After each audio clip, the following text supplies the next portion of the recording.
જે બંગાળની ખાડીની જે સિસ્ટમ આવી એ સિસ્ટમ આમ તો ડિપ્રેશન સુધી મહારાષ્ટ્રમાં પહોંચી, ગુજરાતમાં આવીને એક વખત ડિપ્રેશન હતી, પણ ત્યાર પછી ગઈકાલથી સિસ્ટમ ધીમે ધીમે નબળી પડવાનું ચાલુ થયું છે. આજે વહેલી સવારે એ સિસ્ટમ નબળી પડીને વેલમાર્ક લો પ્રેશરમાં પરિવર્તિત થઈ હતી અને અત્યારે અમારું લાસ્ટ પ્રિડિક્શન છે ત્યાં સુધી એ સિસ્ટમ હવે વેલમાર્ક લો પ્રેશરથી પણ નબળું પડી અને લો પ્રેશર બની ચૂકી છે.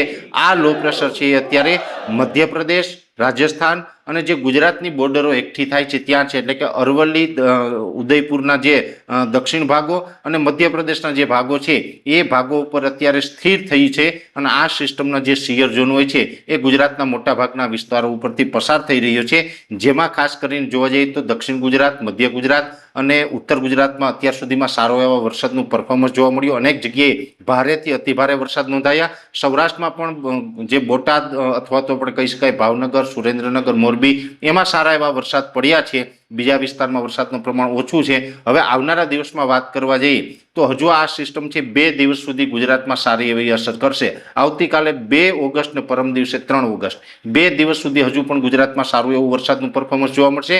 જેમાં મધ્ય ગુજરાત અને ઉત્તર ગુજરાતની અંદર હવે આવનારા 2 દિવસ સુધી વરસાદની તીવ્રતા વધુ રહેશે, બીજા વિસ્તારમાં તીવ્રતા ઓછી રહેશે. જોકે આમ તો ગુજરાતના તમામ વિસ્તારની અંદર આ રાઉન્ડમાં પણ પાકને એક પિયત આપી શકાય એવો વરસાદ તો થઈ જ ચૂક્યો છે, પણ હવે જે વરસાદ પડવાના છે એની તીવ્રતા છે એ ઉત્તર ગુજરાત અને મધ્ય ગુજરાતમાં રહેવાની છે.